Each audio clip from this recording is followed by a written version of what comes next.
Okay, let's go check the participant list, which now you know that's my favorite thing to do. I didn't get here fast enough. So Dorinda or Jackie, one of y'all was first. So good morning. Oh, I love starting my day with friends. And there comes Sheila and Edith. How long before a man logs in? This is always the fun part because I know women make up the majority of realtor world, but it's kind of hilarious to me that I think we make up the majority of realtor education junkie world too, maybe. There comes Jeff. Jeff, high five. You're the first man to log in. Oh, there's Joyce. I hope you're doing well. Let's see. If you've been here the other days and I just didn't see your name, I'm glad to see you. And don't forget, friends, as you're getting logged in and looking over at the chat block, make sure and change your to line from the default to all panelists. Hit the arrow to all panelists and attendees. I'm so glad that y'all are choosing to spend a third day with me here at the beginning of your day. Hopefully your cup of coffee is at least as big as mine. These are my favorite coffee cups. My son got me these Old Bay cups as a present because we saw them in the store at the beach one time, and my one that says Old Bay is for hot tea, and the one with the crab legs is for the coffee because coffee makes me less crabby. But I'm going to keep drinking coffee while y'all log in here for a second. We watch our numbers go up. And oh, hey, Joyce, I'm glad you like my kitchen show. I made a very controversial recipe that'll be up in a couple of days, so y'all just wait and see. It's very fun. And I have a giant announcement coming about my cooking show as soon as I get the ink on the paper. I'm very excited. All right, so let's see. Jonathan, you tell me when to rock and roll. I see that we have a little smaller crowd today than usual, but that's what happens in realtor world because people get busy on a Wednesday morning. They're probably pulling comps and listings to go show a house. Not doing any tours right now though, or any broker open. So, you know, that's not an excuse currently. Yeah, all right, let's get started then. All right, would you allow me to screen share pretty please? Could you give me that permission? Absolutely, you should be ready to go.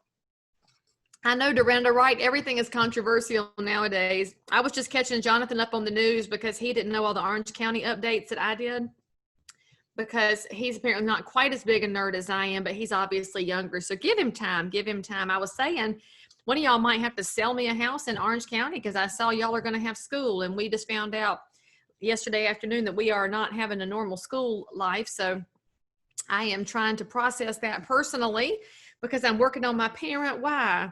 So as we talk about the topic for today, I hope that you went back and did some work and looking at your cleaning and cleansing. And that sounds really awful. I'm not talking about any kind of cleansing. I really talk about, well, purging is bad too. There's no good way to say it. Y'all got to clean this stuff out and make sure that your database is people that you know and that you're communicating with, building the relationship.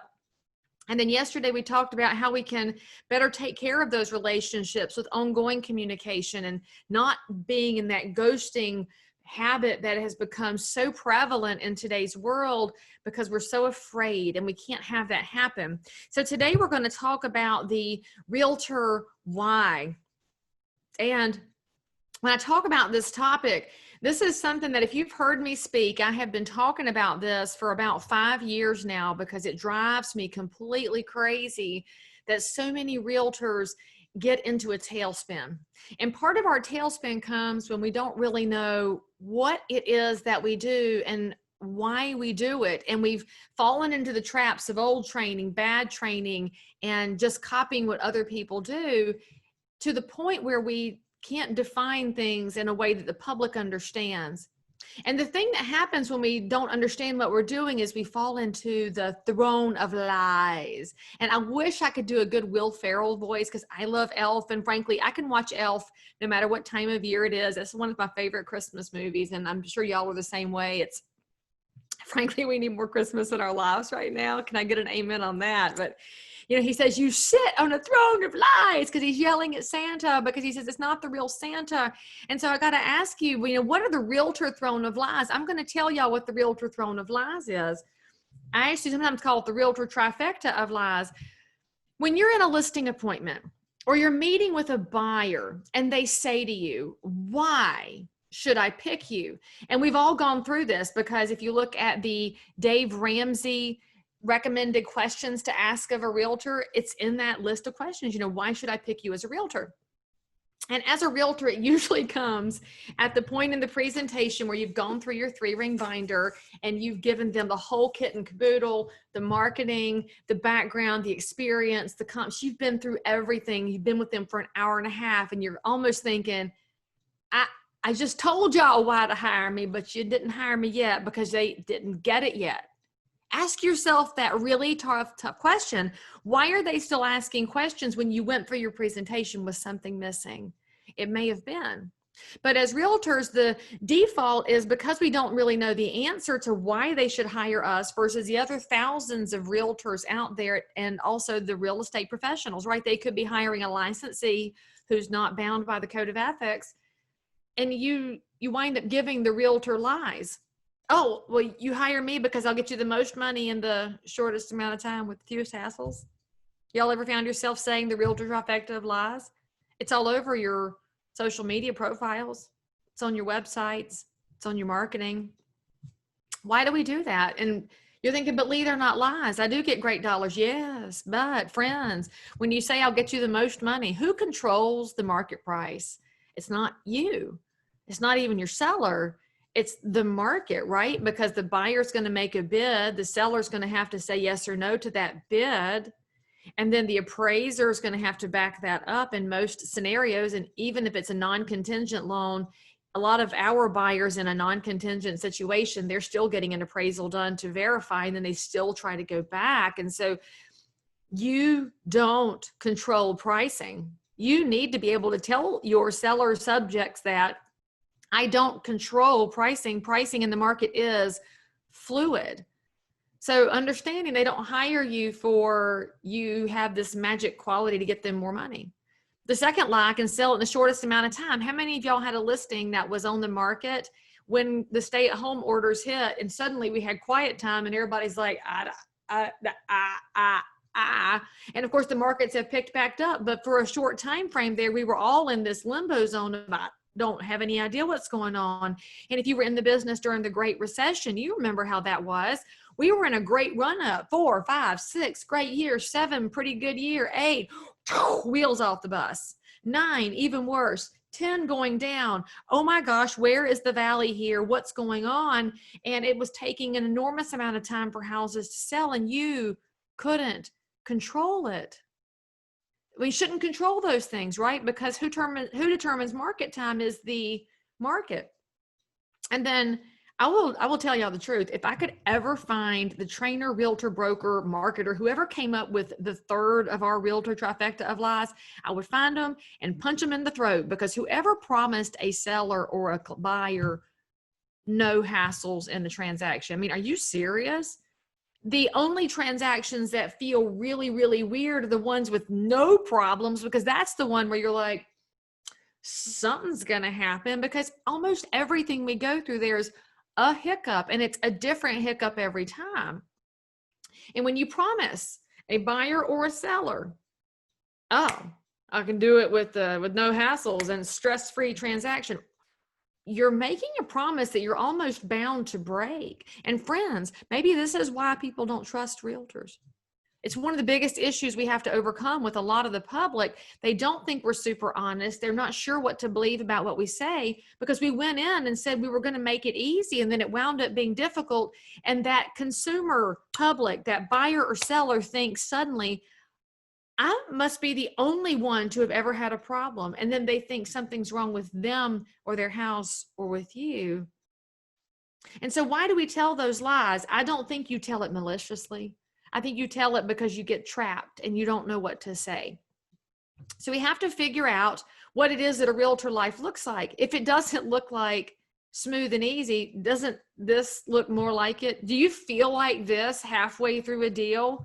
You feel like you've been slapped and your glasses are halfway, and you're trying to balance this client with this client on all these electronics, and you're just here because you can't dig out. And the worst part is, friends, realtors are in that space of high stress and trying to dig out of wild situations, and you still don't know if you're ever going to get paid for all the work you're doing. The public doesn't know how hard you work. And why don't they know how hard we work? We didn't tell them. Have any of y'all ever posted on your Instagram or Facebook the little Staples easy button? I'll make your real estate easy. And then you wonder why they don't value you. Well, they don't value you because you didn't tell them what you're doing. We don't tell people how hard we work. Our job looks more like this. So I show y'all this picture, and what emotion starts bubbling up? I can guarantee that each one of y'all looked at that and you went, oh, because you see this picture and it makes you gushy, mushy, warm and fuzzy. And if your precious pumpkin brought this picture home from school, where would you put it? On the refrigerator right away. You'd say, look at this. And what is the picture? Well, it's some kind of a family somehow. I mean, who knows who all's in it? We can just tell there's 4 human types in there. Might be a family dog or a lizard. I don't know what that animal is. We've got some grass. I think we have storm clouds because that's a black line at the top. We have a piece of pizza cheese or a candy corn. Nobody's really sure what the floating yellow thing is, but everybody has a different opinion. But overall, you look at this and it's really messy and it's a little chaotic, but it's a good messy and chaotic. And isn't that what real estate looks like for most of our clients? It's really messy when they're ready to sell. It's really chaotic when they're buying. We're in multiple offers. They've got to run out and look at a house. But when they get it, how do they feel? They feel good. How do they feel when they sell it? They feel good, generally good, not perfect good. This is not the perfect model, best filter good. This is we got there, we did it.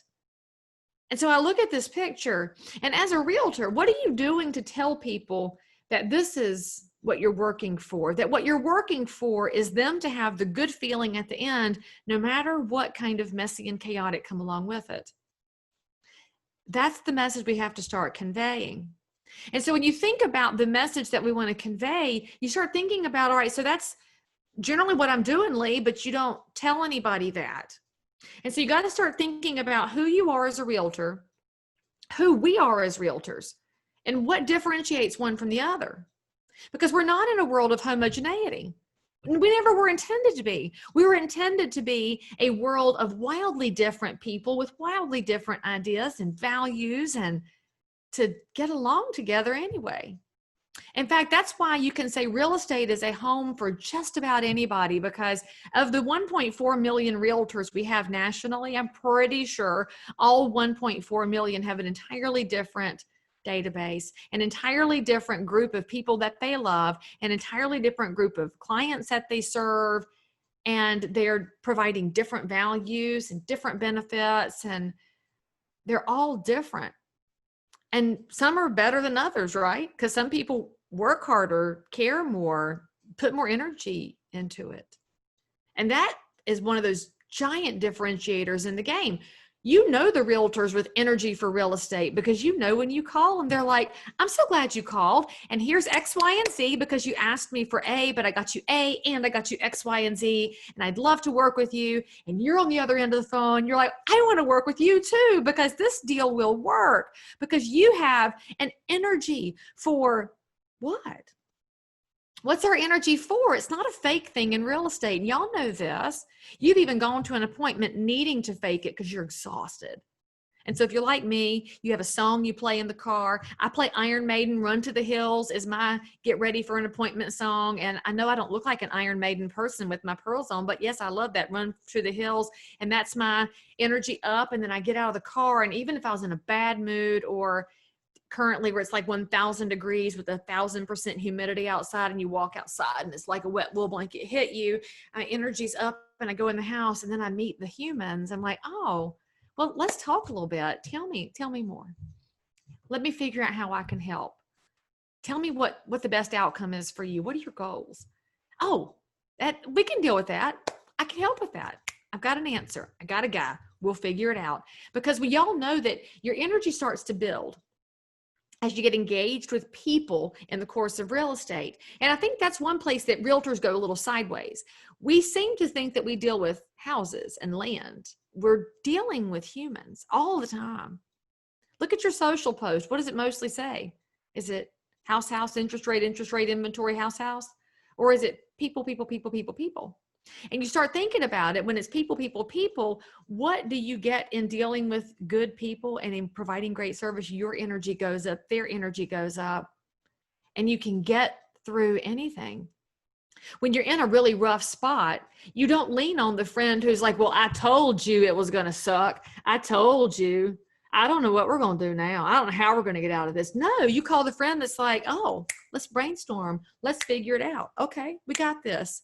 Because when you get to that idea that you can accomplish things, and then your best realtors back that up with this second characteristic that's necessary to survive real estate and to get to that happy ending through the chaos and the messiness, and that's persistence. Because y'all know sometimes you got to make a phone call every day. Somebody's not calling you back. I'm going to keep on calling them. I'm going to call them. I'm going to call them. I'm going to call them. And sometimes it's the lender partner who's not calling you back with an update on the loan. And you're like, I need to know, did you get the VOE? What are we doing? What are we doing? What are we doing? And your general phone calls are, hey, just checking, just checking, just checking. And you keep doing it. You can really conquer a lot. You know what doesn't conquer anything is a low energy person who gives up.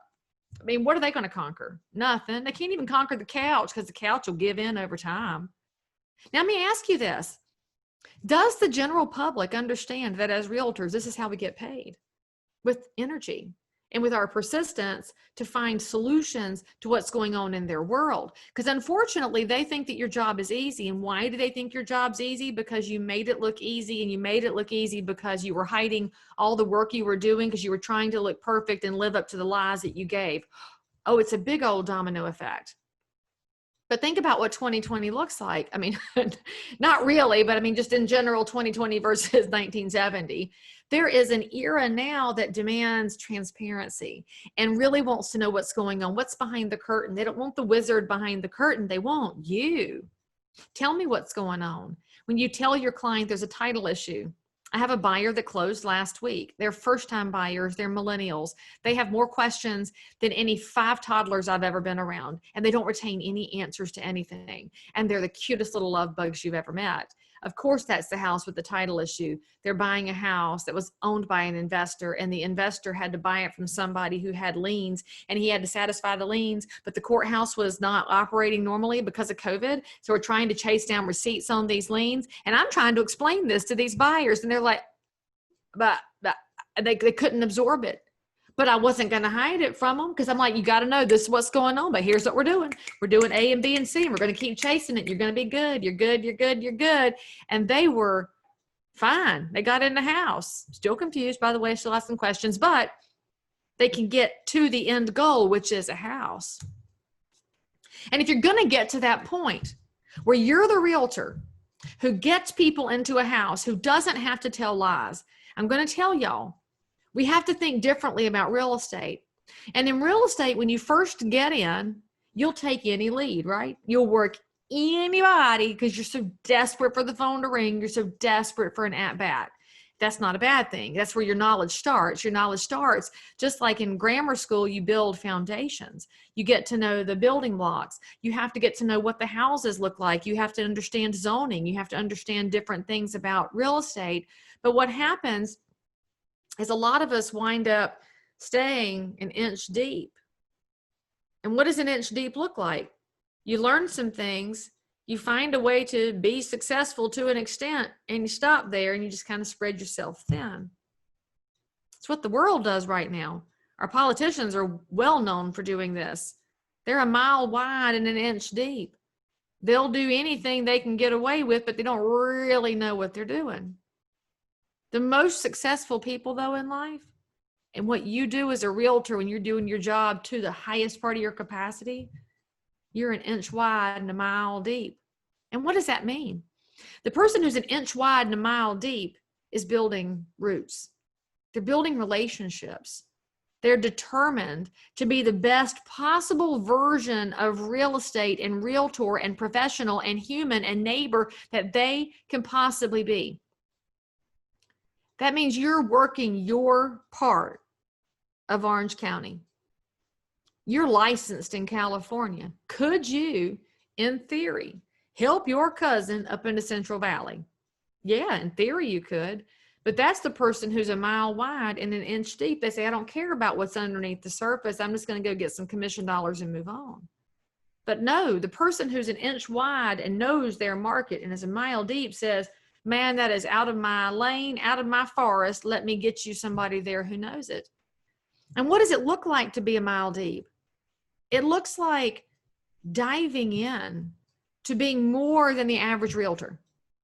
So let me just ask you what the average realtor looks like. If we're honest with ourselves, all realtors are not the same, y'all. And I love realtors. I love real estate. And I will tell you honestly, as a 20-year realtor, the first 9 years of my real estate life, I only sold. I wanted to be number one in my market. All I wanted to do was go kill it. Nothing to do with the association besides writing my dues checks. And I pretty much complained the whole time because I'm like, I don't know what you people are doing down there for these dues dollars, but I guess I have to pay it to use the MLS. Y'all don't even sell anything down there, right? And you've heard the members that say that. You might be the member that said that. And then in 2009, of course, that was the middle of the Great Recession. Here we were rolling downhill, just like a very, very big snowball at that point. We weren't done yet. And I got a call from a phone bank for RPAC. And that phone banker said, Leigh Brown, give us $99 for RPAC. Y'all can pretend it was RAF. And I said, why? And they said, cause you ought to. And I said, all right. So I gave them $99. I didn't know what I was giving $99 to. Didn't know what the association did. Because frankly, a lot of the reason many realtors wind up being an inch deep is the lack of knowledge. And I mentioned to y'all yesterday how important it is to open the door, right? So this is where you think about how opening the door allows somebody to go a mile deep. Well, after I got exposed in 2009 by virtue of giving my $99, because like a good trooper, I gave it because I had it, right? And then I got voluntold to the Government Affairs Committee because truly it was a week later, I got an email that said, Leigh Brown, you have been appointed to the Government Affairs Committee. I'm like, I don't know what the Government Affairs Committee, what is this? So I rolled on down to the board to find out what it was. And that's when everything changed. I found out what we do as realtors. I found out who we are as realtors. And I said, holy crap, we do this? We do this kind of stuff? Are you serious? Daggone. And my mind was opened and I realized that I could never unlearn what I just learned. And I said, wow, I need to know more. I need to know more and more and more. And so what happened, y'all, is that prior to my experience starting as a volunteer in 2009, the Charlotte market is pretty sprawled out. And so we've got Charlotte in the middle. You've got a ring of counties around. And for me to get from my house to the other side of the region will be an hour. And you're pretty much, you could run that number. You can get to an hour and 20 minutes if you go from the long end to the other end. But I would sell a house everywhere because I knew it, right? I knew probably 3 inches deep because I knew the builders and I've hardcore educated myself. But you can only go so deep with houses and neighborhoods and builders. And what I learned in government affairs is I didn't know the zoning situation in some cities. I didn't know what DOT was proposing. I didn't know what town officials were wanting to talk about for affordability. So you bring your circle in and say, I need to know more, but I can only absorb so much. So let me focus here. It's very similar to what I was talking about in our first session where I was talking about your Dunbar's number, your 150 people. How much bandwidth do you have? You need to know that because each of us has different capacities. And so you bring your radius into a place where you can really know a market. And so the more I've focused in, I'm watching my geographic area shrink because I need to know as much as humanly possible. And my business continues to grow. Because as it turns out, when people find out that you're a realtor who knows what you do in the community and who you are as a realtor and what it means to be a mile deep, they are drawn to you because they say there's something different about this one. And my question to you is, if somebody said, what's different about you? How would you respond to that? Could you confidently say that you know what's going on in so many different angles of your marketplace? And what do realtors need to know about their marketplace? Well, it's pretty expansive. Oh, hang on. It's pretty expansive stuff that we have to know to be a mile deep. And here's where you got to start. I was talking with your staff before we came on the call about Orange County schools. School board decision has decided to open schools. Now, in today's world in 2020, what do your clients do when they see an article? They read the headline and they go. If you're going to be a mile deep, you see the headline, you click, you read, you reach out to the decision makers. You say, hey, I'm a local realtor. Can you tell me more? You don't go in with judgment and ugliness. You go in with, tell me more. Because the more information you gather and the resources that you use and that you find out that they use to make decisions can be given to your client base. You find out what's happening that's driving decision making, because we all know that schools drive property values. And so when you know those pieces of information, it means you become the realtor who's going deeper in conversation. How about nonprofit world? I think many of you, I've seen your post on social media, you're heavily involved in your nonprofits. And it's where your heart burns and where your passion lives that takes you a mile deep more quickly than anything else. Maybe for you, that's Habitat for Humanity. Maybe for you, that's your local food bank. Maybe it's an activist group for something that really matters to you. It's not about doing all of them. And realtors crack me up. I interviewed a realtor from my office, and he's a very nice young fella, professionally dressed, go-getter. So we're looking through his business plan. He had in his business plan to be involved in a nonprofit. I said, fantastic. I said, which nonprofit are you involved with? Making the assumption that it was singular. And he started to listen. He got to 12. I don't even have enough fingers for all the nonprofits he was messing around with. And I said, what are you doing with these nonprofits? He's like, oh, I go to the meetings and I, send a small check. And I was like, I'm glad you're taking care of your community, but dude, what are you doing? Of the 12, which one matters to you? Because what he had done was take his desire to build his business, and he tried to take an angle that would take him a mile deep, but instead he took that one angle and made it a mile wide. And y'all, when you're a mile wide, you can't sustain over time. You will burn out. And you also don't have that little extra something that gives people a reason to want to ask more questions and peel that onion and know more.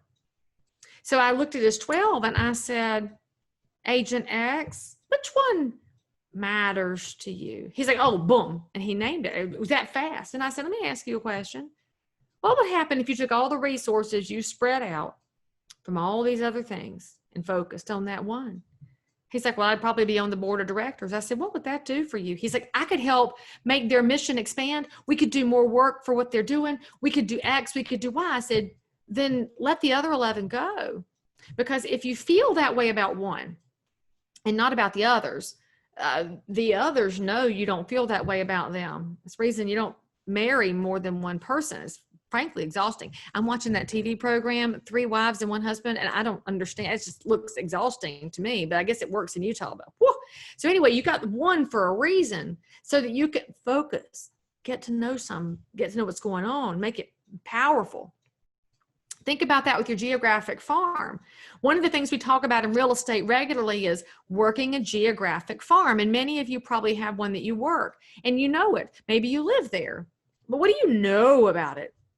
What if in an era of fair housing, you went back and looked at your neighborhood, you lived somewhere that was built in the 50s. Did you ever go back and look at the old covenants and restrictions and the old information back in the days when people weren't quite as chill as they are now?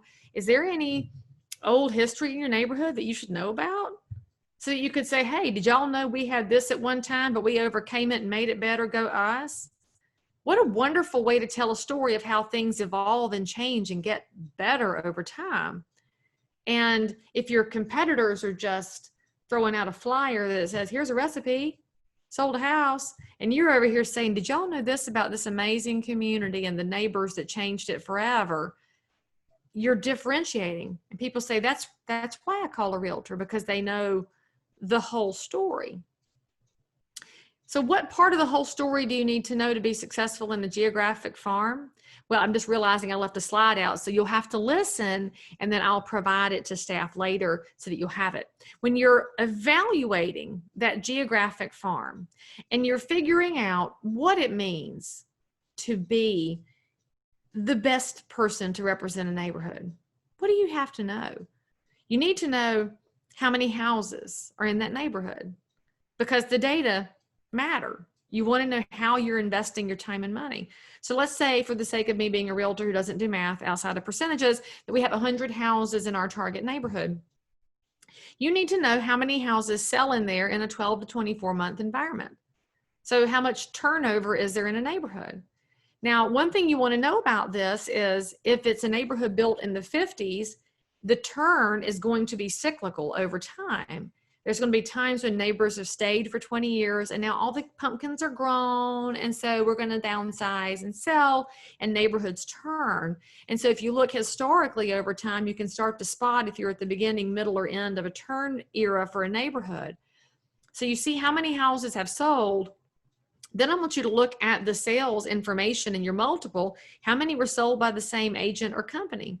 Find out if somebody has market share in there. Friends, if no company has more than 25% of the sold properties in the 12 to 24 month window, you got a market you could take over. And so now you start thinking, how do I take over this neighborhood? You've evaluated that there's enough business to chase it, all right? I'll tell you as well, if it's a 100-home neighborhood where one house is sold in 24 months, that's not a great place to spend your money, because you're going to be throwing money into a neighborhood where there's not turn going on. But that's why you want to look historically at where the cycles are. So we're in there. There's a chance here. There's 12 houses sell a year and they were sold by 12 different firms. Somebody could control the market. So why you and not somebody else? Well, this is where it comes in very important to know why you're a realtor and why you're doing this job that you're doing. If every other agent in the marketplace walks into a listing or puts in their marketing that they're going to get the most money, shortest amount of time with the fewest hassles, and we're going to provide a free CMA, if that's what everybody else does, you have to be different. And I mean in a way that's positive and thoughtful and caring about the community that you want to serve. We talked about it briefly yesterday. If you look at some of the ad slicks that are coming out on your behalf with the National Association of Realtors, what if you tell a different story that says, my job as a realtor is to open doors. I open doors for everybody. I don't pick and choose. I open doors for you. I open doors for your buyer. I want our neighborhoods to be the most positive outcome possible for the most people possible, building financial foundations. I care about our community. Do you think that's a different message than free CMA, most money for your house? We know from doing research of the public that the bulk of our consumer public right now is more interested in using a company with whom they feel affiliation, that they feel good about using. If they feel that you bring something different to the marketplace that is positive and engaging and uplifting and is going to provide a different experience for them, that's possibly what it takes for you to grow your business. And how about that? You're growing your business not based on you going, I'm number one, I'm awesome, I sold 1 million houses, woo! But instead you say, I love this neighborhood. I love opening doors for anybody that wants to live here. I just want to make sure they're financially capable of buying your house. That's all I care about. It's good stuff. That's where you start to differentiate. And you notice this is not about spending thousands of dollars on coaches and on software.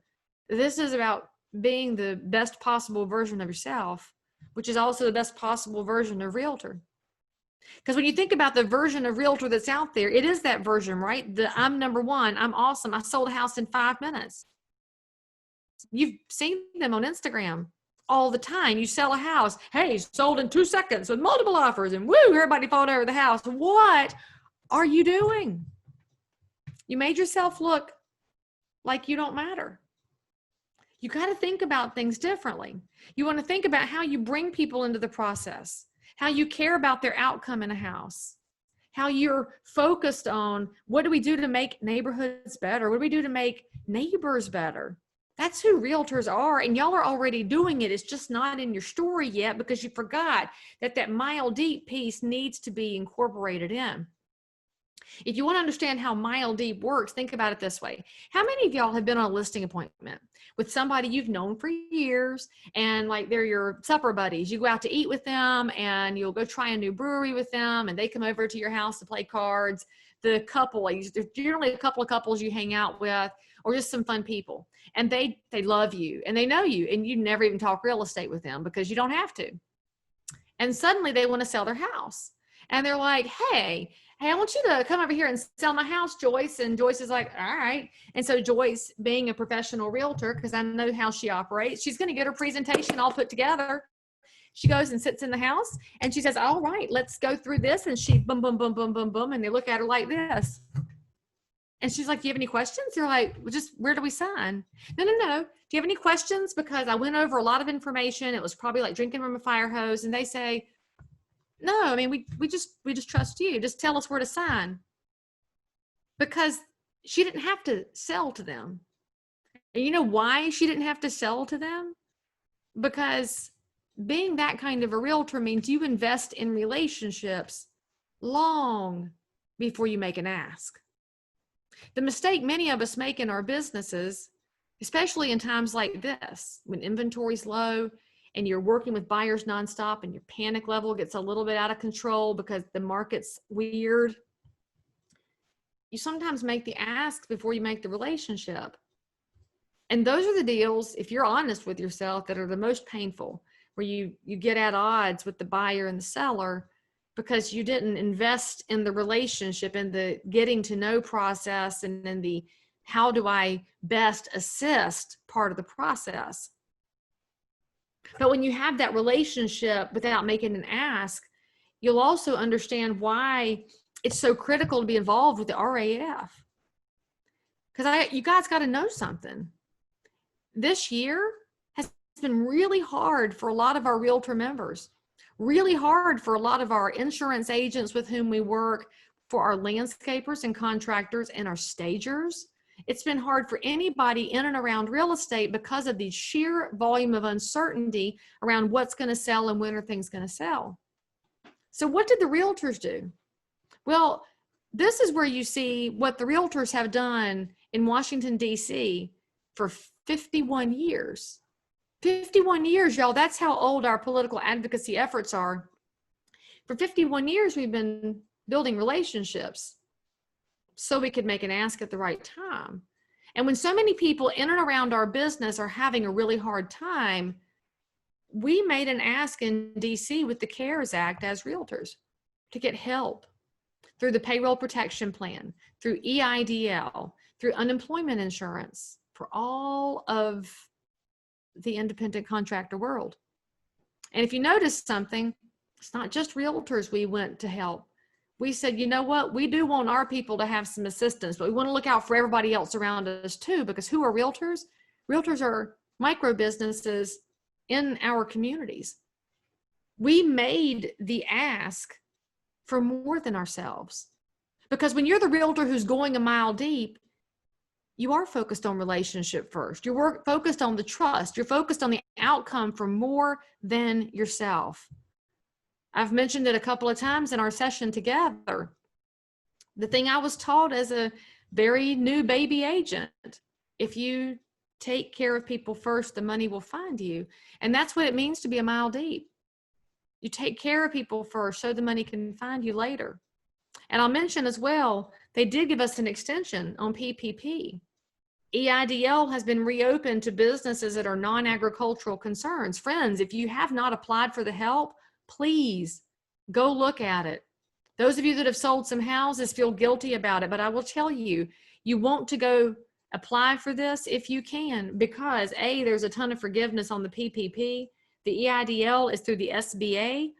That is a ridiculously low interest rate on funding because we don't know what's coming next. There's an enormous amount of uncertainty in our marketplace and in our jobs. So if you have questions about that, if you'll go to my YouTube channel or Facebook, I've got information there. I did a question and answer with a realtor who understands it very difficult I mean, very deeply. We'll help you in any way we can to go apply for the help. But this is the kind of thing that a Mile Deep realtor does. You say, you know what? The realtors, us, my RAF, my RPAC dollars worked for my whole community. My whole community.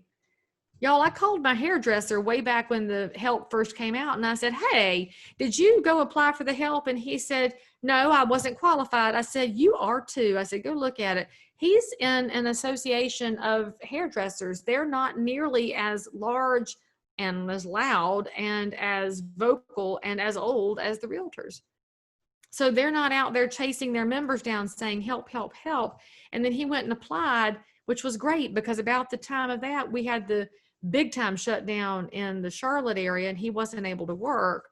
And now he's back in action. And so he's managing that money to protect himself over the long haul. But you need to think about, how do I build my business with this? What if you reach out to that geographic farm and say, hey, if any of y'all are small businesses or independent contractors or know somebody who is, just make sure you know that the help is still available through the payroll protection plan. And if you need help, I'll connect you to somebody.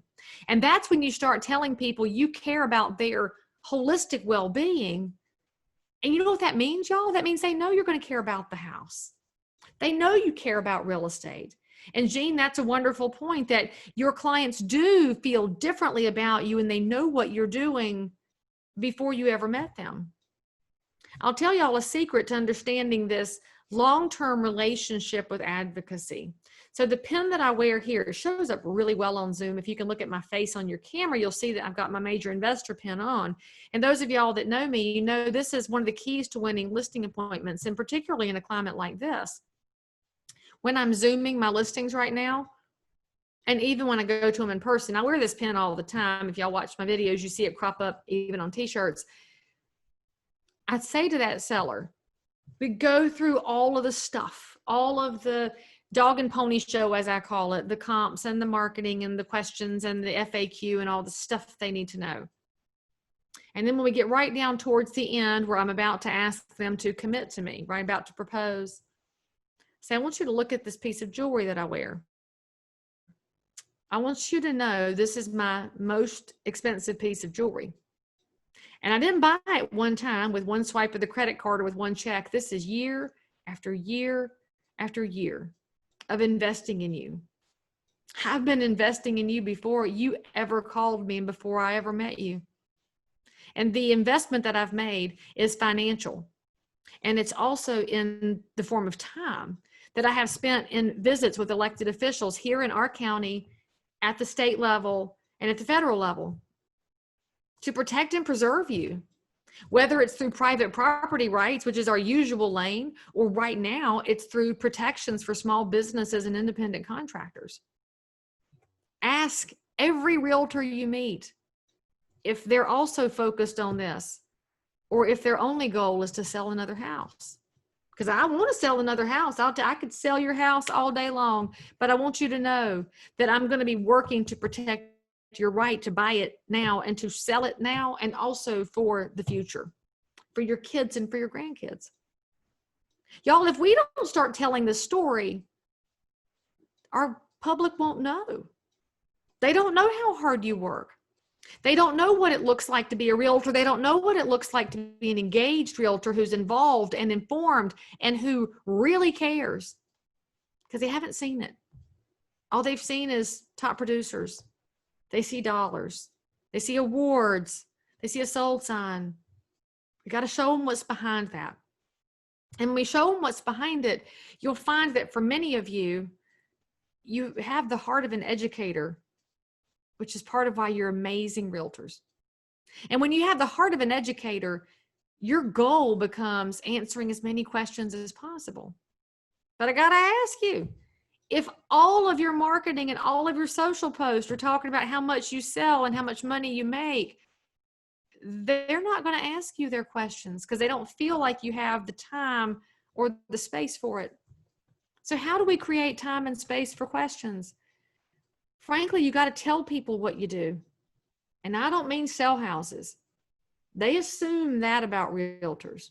In fact, apps can do that for them. apps can get the house gone. That's not the whole picture of real estate. The picture of real estate is financial freedom. And I'll tell y'all this. You need to know this stat because it burned a hole in my brain when I heard it. Well, not a hole, I guess. Maybe it patched up one of the holes in my brain, which is how I can remember it. Our chief economist for the National Association of Realtors. He is so brilliant. And the only thing about Lawrence Yun that drives me crazy is that he's so optimistic, because I don't personally believe it's always a great time for everybody to buy and sell real estate. I believe real estate is always selling, and it's a great time for somebody to buy and somebody to sell, but not for everybody. But, that's semantics, right? So anyway, last year, Lawrence Yun gave a stat that it stopped me cold. And frankly, it's something that in an era of talking about fair housing and an era of talking about disparate impact and talking about equity challenges, it's where we start to get our doors opened for more people, okay? At the age of 65, and I need y'all to dial into me. I know you're getting your coffee and petting your dog. Dial in for this one for me, okay? Because this is a mile deep. Knowing this stat changes your business, changes your community. At the age of 65, y'all, the person who's eligible for retirement, who's been a renter for their whole life, for whatever reason, has accumulated a savings of $5,000 to $7,000 at the age of 65. Why? Well, rents escalate over time, right? Which means when they get to 65, they don't have any financial freedom. They don't get to really make any choices. They got to keep working. And maybe it's at the job where they are currently, or maybe it's the greeter at the Walmart, or driving the shuttle for the car dealership, or becoming a realtor, because, everybody likes to be a realtor. And so they find something else to do because they cannot stop. Contrast that with the person who's retirement eligible at 65, y'all. You know what they have in savings? An average of $200,000. Now, granted, it's illiquid, right? It's their primary residence. But what a difference that house makes. That home makes. Think about it. They're retired, or could be. They get to choose. Hey, maybe we'll retire, maybe we won't. Our house is paid for, so our expenses went down. Or even if the house is not quite yet paid for, they know their expenses are not escalating because they most likely have a fixed note. They can manage. Well, the kids need to come home, right? Kids had a job change, a divorce, an extra baby. They said, come on, you can stay with us, because it's their house. They have that flexibility. And then the grand dog has to come home too, because there's a grand dog, and they can say yes because it's theirs. And then there's a medical emergency. They can get an equity line and take care of it because it's theirs. Overall, there's more peace in their life. There tend to be fewer healthcare issues because it's theirs, and that provides stability. So let me ask you a tough question. Have you offered everybody who's ever called you that level of stability? And when you knee jerk, you're going to tell me, yes, Leigh Brown, I always have. I'm great. Think with me here for a second. I want to play mama with y'all for a second. You ever had a phone call from somebody? Went like this. Yes, I got your name from somebody, and I'm thinking about buying, and I don't know where to start. We've all had that phone call, right? You love it. You're like, hey, buyer, all right.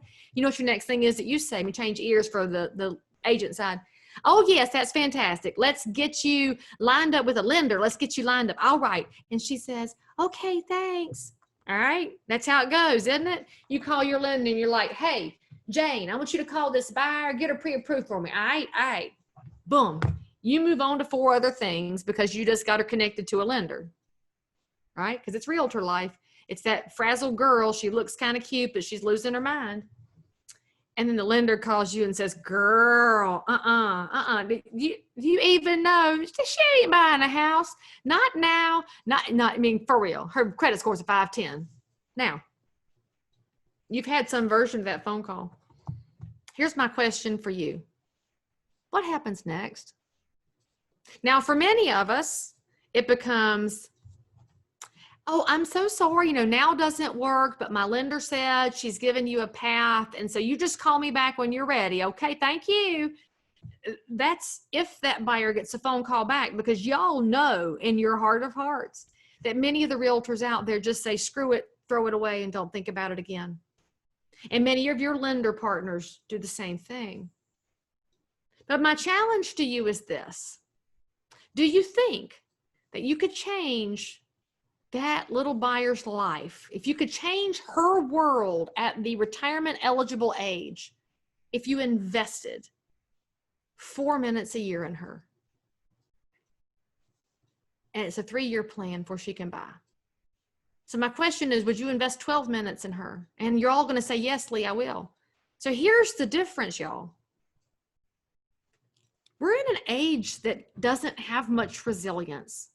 People get knocked down and they stay down. They don't know how to fight back. They're not used to hard work and grit and living 5 people with roommates and eating ramen noodles to make it work like my age group and the older ones did. The younger generation just hasn't been asked to dig deep, which means they often don't.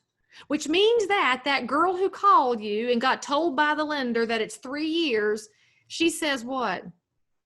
Screw it. Guess I ain't never buying a house. And she gives up. So what if you're the only realtor she ever called? What if that was her only chance, that it took every bit of courage she had to call you because she didn't feel like she was going to be able to, and then she found out she couldn't, and it wiped it out, and she says, real estate, it's not for me. I'm never going to own a home. And she doesn't try again, because y'all, that's the world we live in. That's how important every phone call is that you get. And so my question to you is, if you want to give the best chance possible to everybody who calls you, if that's who you are as a realtor, and that's why you do this, if you're doing this because you know that you can help impact somebody's forever outcome, how do you up your game just that little bit? And to me, it's the 12 minutes. So when you talk to this buyer and you find out that it's going to be 3 years for her, you say, hey, my lender tells me you're probably a 3-year plan, and she's given you a whole bunch of steps. Do I have your permission to check in on you every 6 months? What's she going to say, y'all? She's going to say yes, because you asked permission. It's wonderful. Yes, that'd be fine. All right. So you're going to go to your little calendar app and just calendar it in. It's a 2-minute phone call, because she's going to screen you at first, right? Because she won't do anything at first. And I'll remind you here, you can't make everybody buy a house. Not everybody's going to. Not everybody's qualified or eligible or interested. I'm not suggesting that. What I'm suggesting is that there is a certain piece of the public out there that needs an encourager. They need you, the realtor, to call them and say, hey, you and I spoke 6 months ago. I'm just checking on you to see if you're working on that list, because in 3 years, if we can get you to buy a house, I'm excited to help you get there. That's what it takes, y'all. It doesn't mean that we get to drop them forever. I know it's a lot I'm asking of you, and that many of you have a lot of inquiries that come in. But if 10 people said, yes, you can follow up with me, 10 people, and you invest 12 minutes over 3 years on 10 people, that's 120 minutes over 3 years, which last time I checked is 2 hours. And over 3 years, you guys fritter away more than that on Facebook this afternoon. What if we just invest our time differently? What if we decide, each of us decides to be a mile deep in our community, and we invest our time in our neighbors instead of investing it in things that are burning our brains to the ground? What if? Here's what happens, y'all. You get to that 3-year mark. Not all 10 of them make it there, but one does. She makes it. How does she feel? You know how it feels when you've helped the buyer who managed to get her credit score, and she's like, oh, I could buy a house now, pre-approved. I did it. And you know how that you get goosebumps just like I do. And she's a single mom with 3 kids. Do you know what just changed forever for the entire family? It's the ripple effect, y'all. It's the ripple effect of what you get to do as a realtor when you know exactly what you're doing and for whom you're doing it. Because the kids that grow up in stable households do better in school. The kids that grow up in stable households generally go 1 or 2 notches ahead of their parents in life because they had the foundation to get there. What if you're the only chance those kids have at that future? I'm going to tell you something that you don't often hear. Your job as a realtor, oh my gosh, it's important. It's important. You're not a blood-sucking, commission-hungry thief. You aren't out there overcharging people and stealing their equity from them. Do you know who you are? You're their key. You're not the key to the house. You're that human's key to a different future. It's a big deal. Think about it. When you wear this R, it's a big deal. You're carrying my name with you when you wear the R. I'm carrying your name with me when I wear the R. More importantly, I'm carrying my neighbor down the street when I wear the R because they never knew they had a chance. And I will tell you, Dorinda's not wrong over here in the comments when there are people that have been excluded. And I don't know that all of it is intentional. I can't believe that people are bad. I just think they don't think anymore.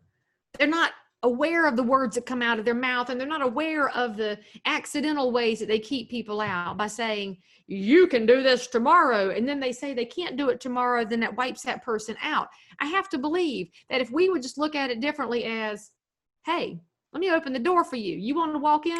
I'm here for you. I got your back anytime. You ready whenever you're ready. That's probably one of the reasons that I tell people I have 12 years left on my mortgage, is because that reduces their fear that I'm going to push something different. But it also tells that buyer who's not ready yet, it's cool. You got time. As long as you get it done within the next 12 years, I'm ready to help you. And then they feel like I'm their partner in this process.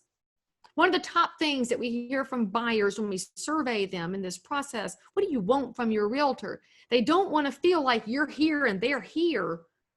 We need to be bringing our buyers with us in this journey, not telling them what to do or bossing them around or any of that mess, just giving an opportunity.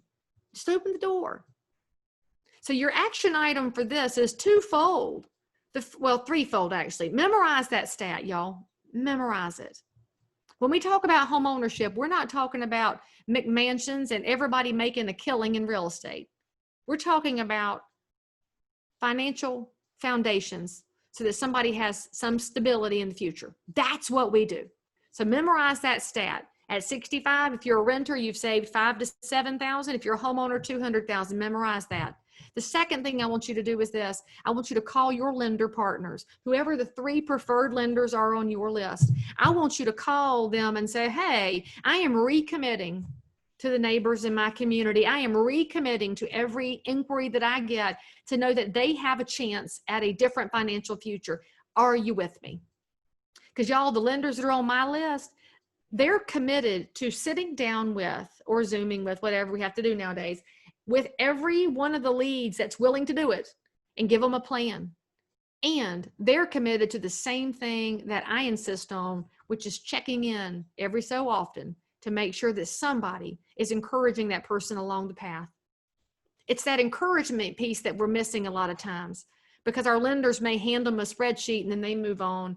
We tell them, good luck, call me in 3 years, and we move on. You don't have that luxury when you're wearing the R.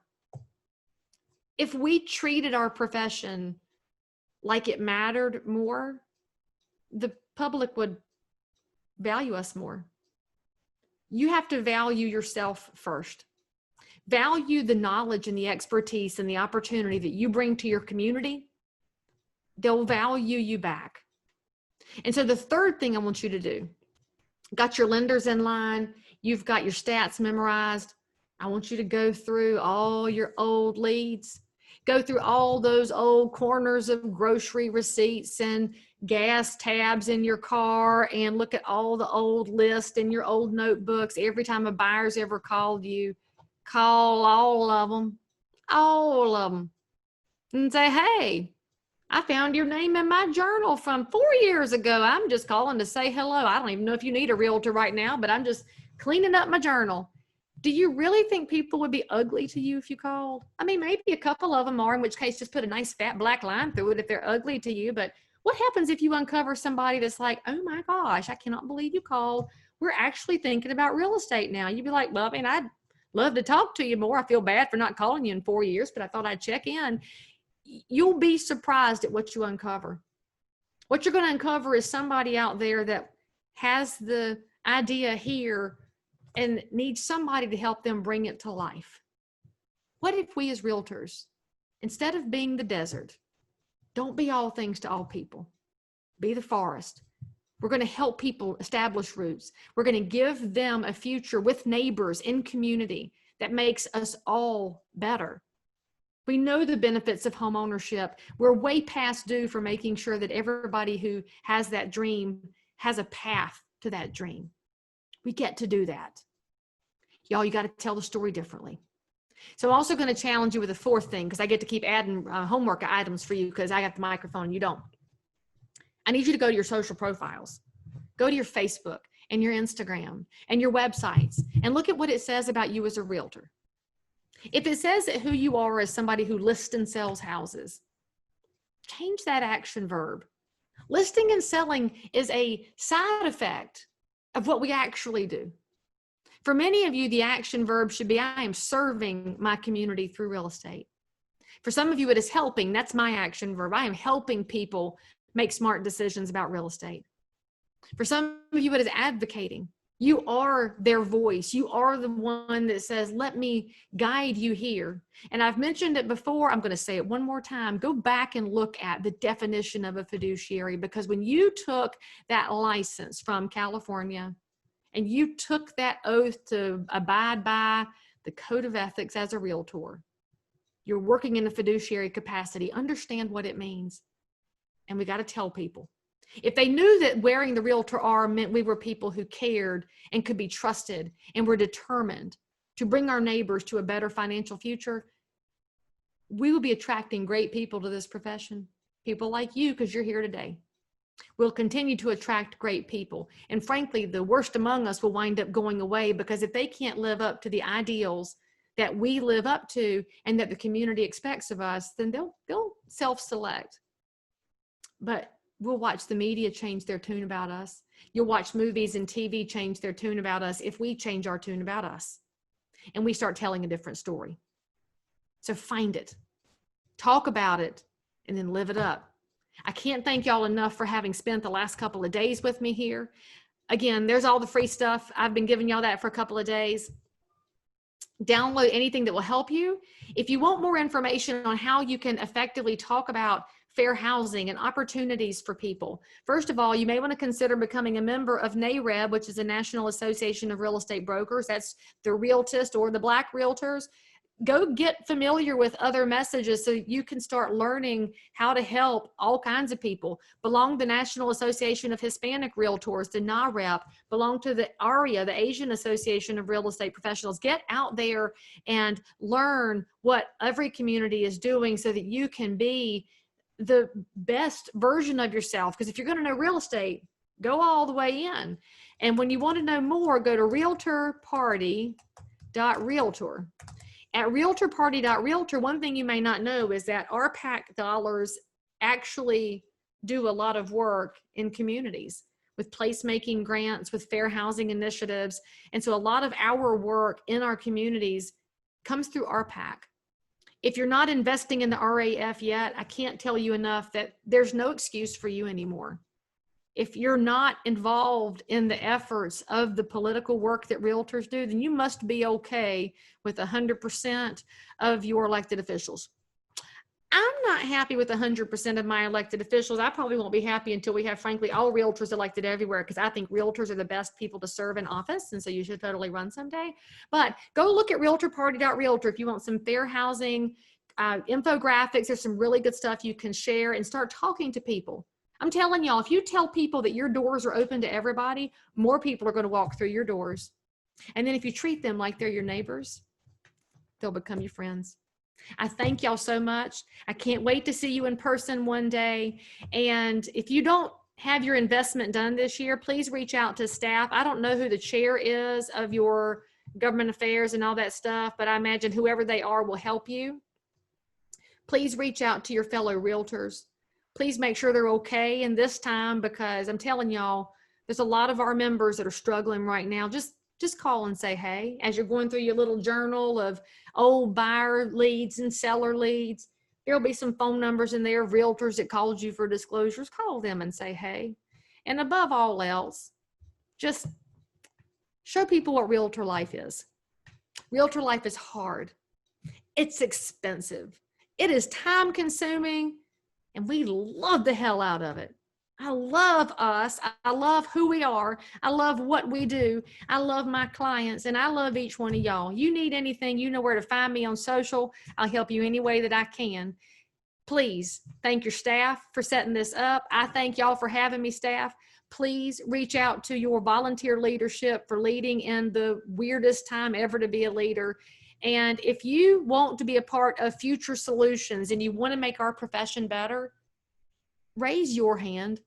If you've never volunteered before, you're the one we want to hear from, frankly. All of us that have been doing it for a long time now, we will tell you all day long that we know a lot, but we need to hear from you because you have experiences and stories that make us better too. So raise your hand. We'll find a way to plug you in, because this is your association and this is my association. And let's work together. And frankly, we'll just whole save the world. So I see y'all soon.